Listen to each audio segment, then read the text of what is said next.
Bonjour à tous, bienvenue à notre méditation quotidienne.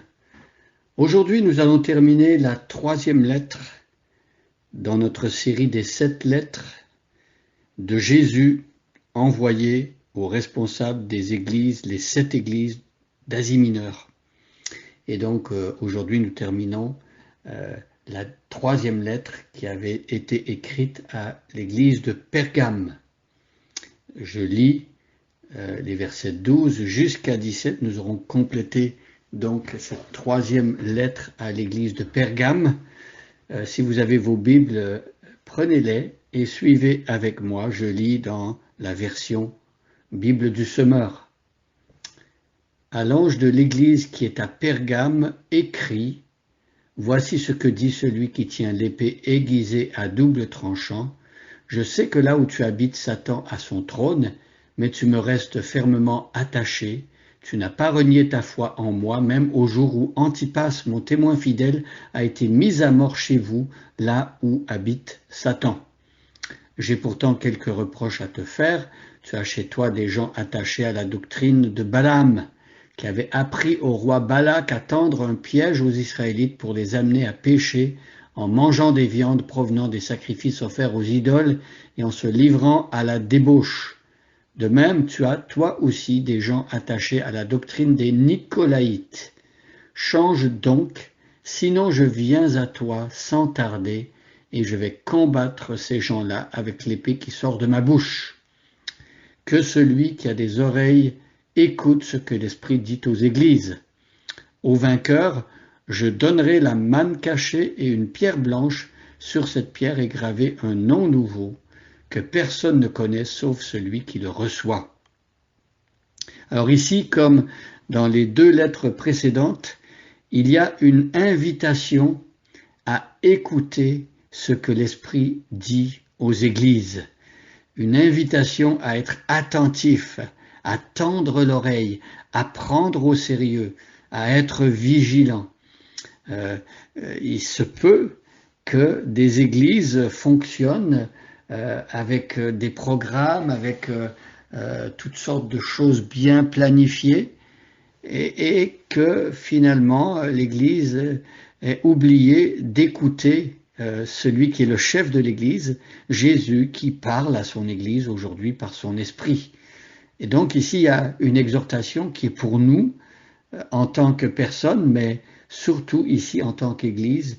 Le Seigneur veut nous parler, il veut nous montrer là où ça va bien, pour qu'on continue à marcher sur cette voie. Il veut nous montrer là où il y a des déficiences, là où on s'égare, là où on a un angle mort, on ne voit pas les choses qui ne fonctionnent pas bien dans l'Église. Il veut nous le montrer et il veut aussi appeler son Église à persévérer. Donc à celui qui a des oreilles, qu'il entende ce que l'Esprit dit aux églises.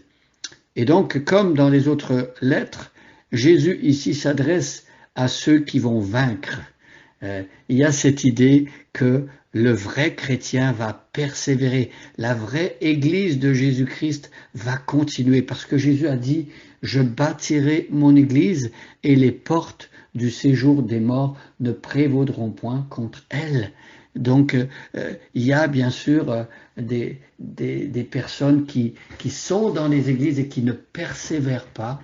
Il y a bien sûr des églises qui ont existé un moment et qui ont fini par disparaître. Mais ici, Jésus s'adresse au vainqueur, à celui qui est connecté avec Jésus-Christ, qui reste attaché, uni à lui.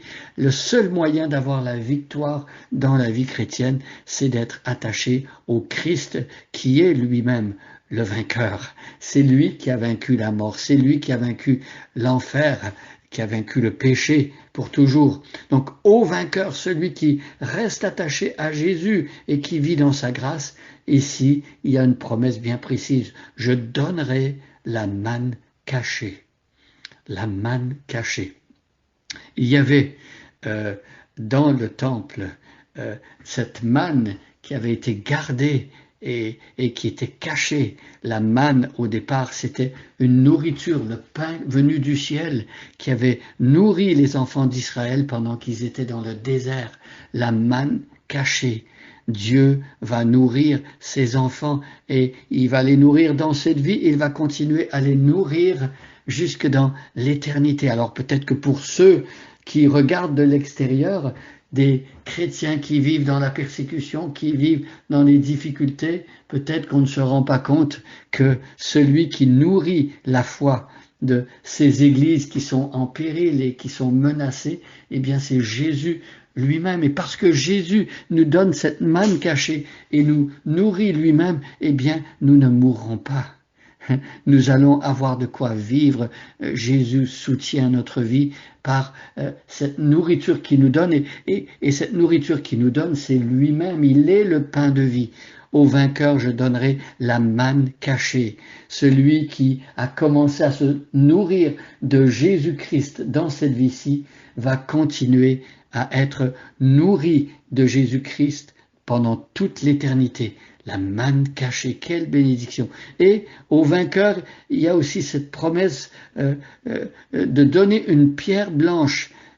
Il y avait dans la Rome antique, pour les athlètes, quand ils participaient à une compétition, pour les vainqueurs, il y avait une pierre blanche sur laquelle était écrit le nom du vainqueur. Nous sommes des vainqueurs et nous obtenons cette pierre blanche. La pierre blanche à Rome permettait d'être dans le banquet et de participer au banquet organisé à la fin des compétitions. Et nous-mêmes, nous les chrétiens, nous allons participer aux noces de l'agneau, le grand festin, le grand banquet final dans la présence de Dieu lui-même et de son Fils Jésus-Christ. Donc, la manne cachée et une pierre blanche, sur cette pierre est gravé un nom nouveau. Très très intéressant, lorsque Jésus choisissait un apôtre, par exemple comme Pierre, il lui a donné un nouveau nom. Pierre s'appelait Céphas, il l'appelle Pierre maintenant. Jacob, quand il a rencontré le Dieu d'Abraham et d'Isaac, et lorsqu'il a fait l'expérience personnelle de ce Dieu, eh bien le nom de Jacob a été transformé et on lui a donné le nom d'Israël. Il y a un nom nouveau que Dieu réserve pour chacun de ses enfants, qui est preuve qu'il nous connaît personnellement, un nom qui va refléter la relation que Jésus a eue avec nous. Donc un nom nouveau que personne ne connaît sauf celui qui le reçoit.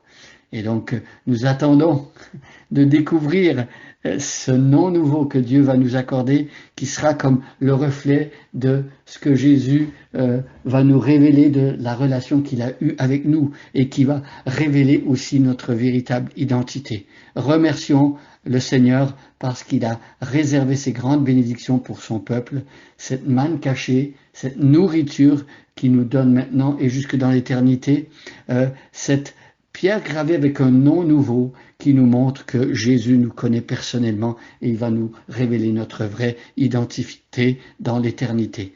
Merci Seigneur pour ta grâce. Merci parce que ceux qui sont connectés à toi, tu leur permets d'être vainqueurs parce que nous entrons dans la victoire que tu as toi-même acquise à la croix. Alors bonne journée à chacun et à chacune et soyez bénis.